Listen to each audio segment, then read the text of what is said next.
सबसे बड़ा Baahubali D brothers का चेयरमैन धनंजय।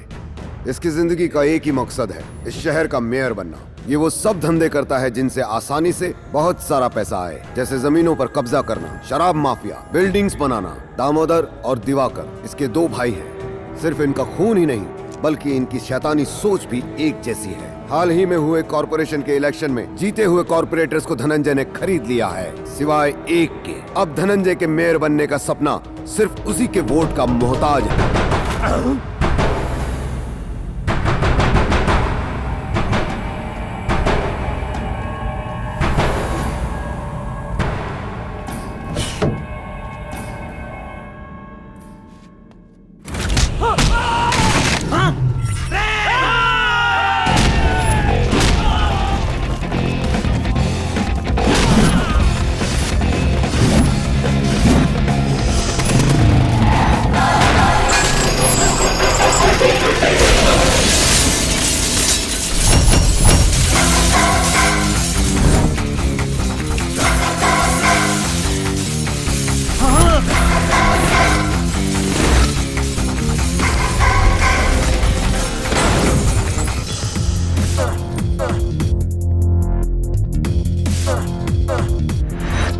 किसने भेजा बे तुझे यहाँ? शेर खुद के अलावा किसी और के ऑर्डर्स फॉलो नहीं करता। तुम जैसा कुत्ता नहीं हूँ मैं। मेरा नाम टाइगर है, यंग टाइगर।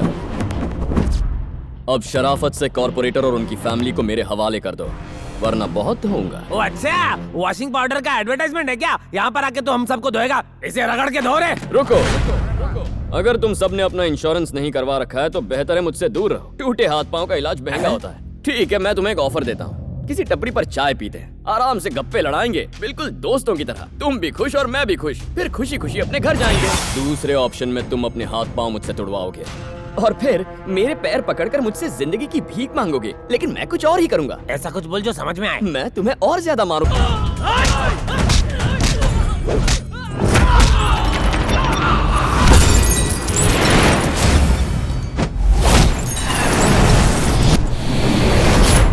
तेरा दोस्ताना वाला ऑफर अच्छा है, वो तो सुना है ना। खूब जमेगा रंग जब मिल बैठेंगे तीन यार, तू, मैं और मोदी की चाय पीकर दिल का कमल खिल उठेगा। वन टाइम ऑफर था, एक्सपायर हो गया।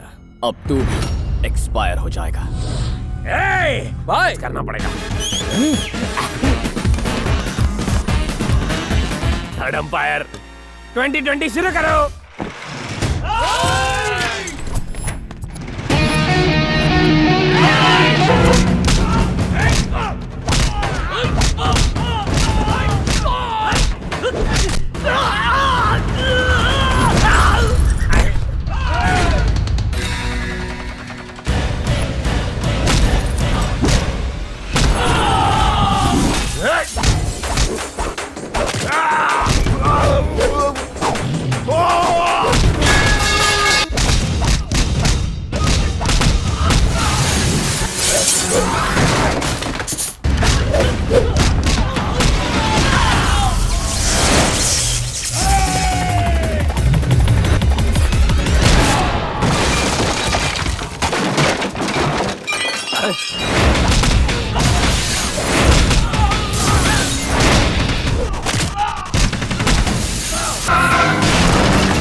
पागल हो गए हैं क्या आप? मेयर नहीं बन पाया तो क्या फायदा? पागल हो जाऊंगा मैं, मेरी जिंदगी बर्बाद हो जाएगी। किसने किया ये सब? कौन था वो जिसने ये सब किया? कौन था वो? बोल कौन? मैं नहीं जानता भाई, इससे पहले उसे कभी नहीं देखा। दिखने में कैसा था? कैसे दिखता था? वो दिखने में शिकार करता हुआ टाइगर जैसा था। मुझे वो आदमी चाहिए, किसी भी हालत में चाहिए। लगता है ये उसे जानता है। मैं तुम्हें मुंह मांगी कीमत दूंगा, तुम जो चाहोगे दे दूंगा, सिर्फ उसका नाम बताओ। मेरा नाम ले सके इतनी हिम्मत तेरे किसी चमचे में नहीं। मैं वो हूँ जो यहाँ तेरा पॉलिटिक्स खत्म करने आया है। कौन हो तुम? नाम जानना जरूरी नहीं है, बस काम की 3 बातें याद रखना। नंबर 1, जिस मेयर की पोस्ट को पाने के लिए तू इतना तड़प रहा है वो तुझे कभी नहीं मिलेगी। नंबर 2, जिस नाम, इज्जत और शोहरत का तुझे इतना घमंड है, मैं उसकी धज्जियां उड़ा दूंगा। अरे सामने हो। तीसरी बात ये कि जब तेरी किस्मत खराब होगी तू मुझे सामने पाएगा। आदमी ये है कौन? ये वो मॉम का फोन है। हाँ हेलो। हाँ मॉम। कैसे हो बेटा? अपना ख्याल रख रहे हो ना? टाइम पर खाता हूँ, टाइम पर सोता हूँ। अभी भी सो ही रहा था। अभी तक? इस वक्त अमेरिका में रात के 12 बजे हैं मॉम, इंडिया में भी 12 बजे हैं। हाँ दिन के। इसने तो इंडिया के दिन को अमेरिका की रात बना डाला। अरे चुप कर यार। ठीक है बेटा, अब तुम सो जाओ। Good night mom. Good night. तुम तो हमारे साथ छुट्टियां बिताने के लिए आए हो ना, ये मेयर के साथ झगड़ा क्यों कर लिया? तुमने माँ से झूठ क्यों कहा कि तुम यूएस में हो? मेरे गांव के लोग मुझे बहुत चाहते थे, वो मुझे अपने परिवार का सदस्य मानते थे।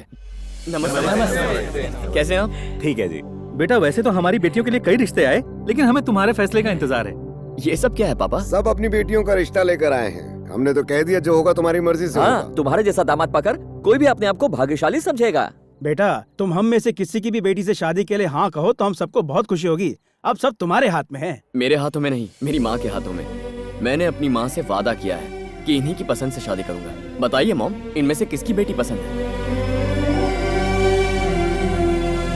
चिट्टी ही मेरी बहू बनेगी। चिट्टी मेरी दोस्त थी, हम एक साथ पले बड़े हैं। श्रीवल्ली में मेरे पापा के दोस्त रहते हैं धनंजय।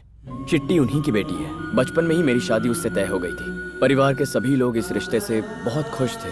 चिट्टी बड़ी होकर हमारे घर की बहू बनने वाली थी। अब निकलते हैं भाभी। अच्छा चिट्टी मेरे पास आओ। मैं नहीं आऊंगी, मुझे आंटी के साथ ही रहना है। इसे 2-3 दिनों के लिए यहीं पर छोड़ दो ना। अच्छा ठीक है। चलते। मालिक, धनंजय जी की कार का एक्सीडेंट हो गया है मालिक। भाभी मुझे वचन दीजिए कि आप मेरी बेटी को माँ का प्यार देंगी और बड़ी होने पर अपने घर की बहू बनाएंगी। मैं तुम्हें वचन देती हूँ चिट्टी मेरी बहू बनेगी। और उस दिन से मेरी मॉम ने चिट्टी को अपनी बेटी जैसा पाला। लेकिन एक दिन रामचंद्र जी, इन्होंने वादा किया था कि पंचायत का प्रेसिडेंट बनते ही ये जमीन के कागजात लौटा देंगे। आपके कहने पे हमने इन्हें प्रेसिडेंट बनाया था और इन्होंने हमारी जमीन फैक्ट्री बनाने के लिए किसी और को बेच दी। एक किसान की आंखें हमेशा आसमान की तरफ होती हैं और तुझ जैसे गलत इंसान की झुकी हुई होती हैं। तुम प्रेसिडेंट पद के लायक नहीं, अभी रिजाइन करो।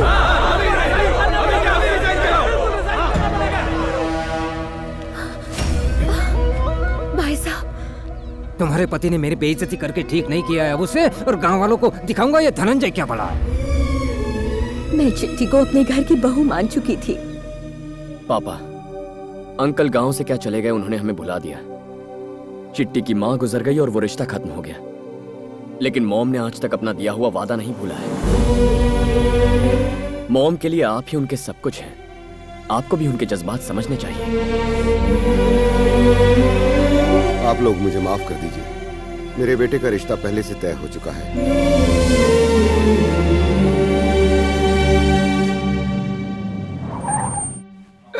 अरे आइए आइए आइए। मैं कोई सपना तो नहीं देख रहा हूँ, यकीन ही नहीं हो रहा। दोस्तों ये मेरे बचपन के दोस्त हैं, गांव में नमस्ते। सरपंच बन गए हैं। ठीक कह रहे हो ना? नमस्ते। ये सब यहाँ के कॉर्पोरेटर्स हैं। अरे आप बैठिए ना, खड़े क्यों हैं? बैठिए बैठिए। हाँ तो कहिए कैसे आना हुआ? बात बहुत ही खास है। इनके बेटे के लिए आपकी बेटी का हाथ मांगने आए हैं। सच कह रहे हो? क्या ये सच है? ए दिवाकर, दामोदर, यहाँ आओ, आओ सब आओ। सुना तुमने? मेरा दोस्त सब पुरानी बातें भुलाकर अपने बेटे के लिए मेरी बेटी का हाथ मांगने आया है। रामचंद्र, मेरे घर में आकर मुझसे मेरी बेटी का हाथ मांगने की तेरी हिम्मत कैसे हुई? चलो उठ।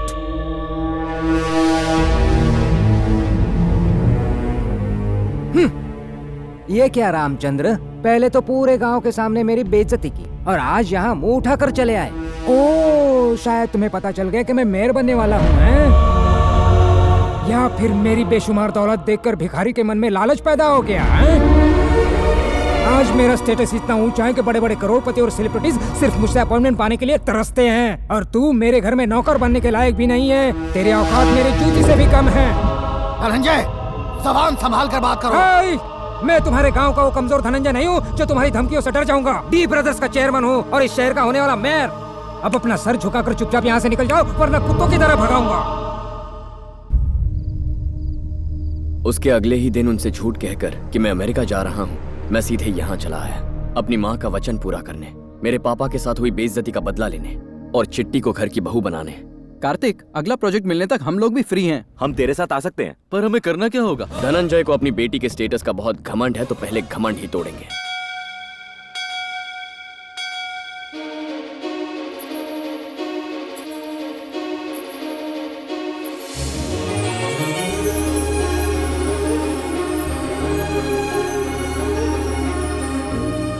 कि आपके कान में इच्छाएं बताने से इच्छाएं पूरी होती हैं।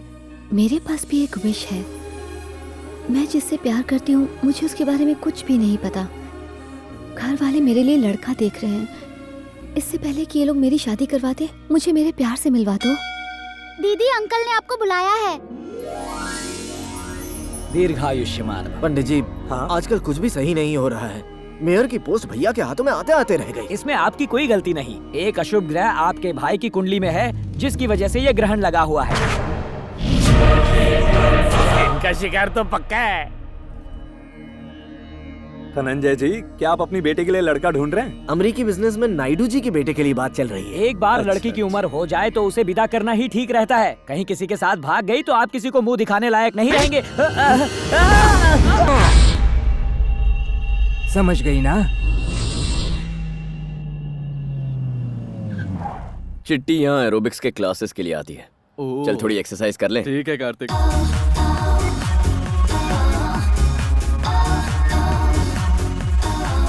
ये गलत है भाई, लड़कियां वहाँ पतली हो रही हैं, हम खड़े खड़े मोटे हो रहे हैं। अबे साइज जितना तगड़ा रहता है ना, मार्केट में डिमांड उतनी ज्यादा होती है। भाई टाइगर आ रहा है। धड़कता हुआ दिल और तेजी से धड़कने लगा। ये हमसे एरोबिक्स के बदले मुजरा करेगा। चलो किसको फोन कर रहा है? बॉस को टाइगर की इन्फॉर्मेशन दे रहा हूँ। पागल हो गया है क्या? बताने से कुछ नहीं होगा। वो तीनों भाई हमें इसे पकड़ने का ऑर्डर देंगे और फिर ये हम सबका भरता बनाएगा और फिर वो तीनों भाई भी। पता है तू बैंगन जैसा दिखता है, पर तेरा भरता बनते मैं नहीं देख सकता। बैंगन दिखता हूँ भाई। मेरे बैंगन के रसगुल्ले। हम कभी भी उन तीनों भाइयों को ये बताएंगे नहीं कि यही वो टाइगर है। कसम पैदा करने वाले की।